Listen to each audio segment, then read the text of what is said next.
Chinese রাষ্ট্রদূত বলেছেন যে আপনারা বাংলাদেশের নির্বাচনের ব্যাপারে তাদেরকে ব্রিফ করেছেন। আসলে কি ব্রিফ করেছেন, নির্বাচন সম্পর্কে কি ধারণা দিলেন চাইনিজ? আসলে আজকের যে মিটিংটা ছিল, ওই মিটিংটা ছিল আপনার চাইনিজ কমিউনিস্ট পার্টির সঙ্গে আমাদের বিএনপি মিটিং।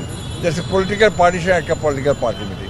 এটা আমাদের একটা খুব অনেক পুরনো সম্পর্ক আছে আপনার চীনা কমিউনিস্ট পার্টির সঙ্গে, এবং এটা প্রায় মিটিং মাঝখানে 15 বছর ছিল না, কারণ আপনার ফ্যাসিজম সেগুলো অ্যালাউ করেনি। এখন আবার আমরা সেটাকে রিভাইভ করেছি, ফলে আমাদের চাইনিজ কমিউনিস্ট পার্টির সঙ্গে আমাদের সম্পর্ক এখন আরও গভীর থেকে গভীরতর হচ্ছে। আমাদের দুই পার্টির সম্পর্ক আরও বৃদ্ধি পাচ্ছে, ভবিষ্যতে আরও বৃদ্ধি পাবে। আর আপনি যে প্রশ্ন করেছেন রিগার্ডিং ইলেকশন, এটা তো আমাদের ইন্টারনাল ব্যাপার। আর আপনি খুব ভালো করে জানেন যে চাইনিজ কমিউনিস্ট পার্টি বা চায়না তারা অন্যের দেশের অভ্যন্তরীণ ব্যাপারে হস্তক্ষেপ করতে চায় না। তবে তারা জেনেছে যে নির্বাচনের পরিস্থিতি কী, দেশের বর্তমান পরিস্থিতি কী, আমরা সেটুকু তাদেরকে ব্রিফ করেছি।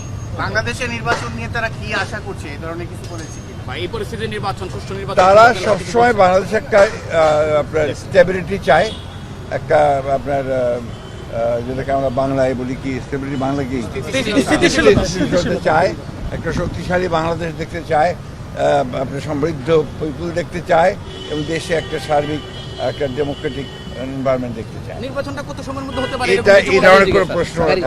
এই ধরনের প্রশ্ন ওরা করে না, এবং করাটা সঙ্গত না।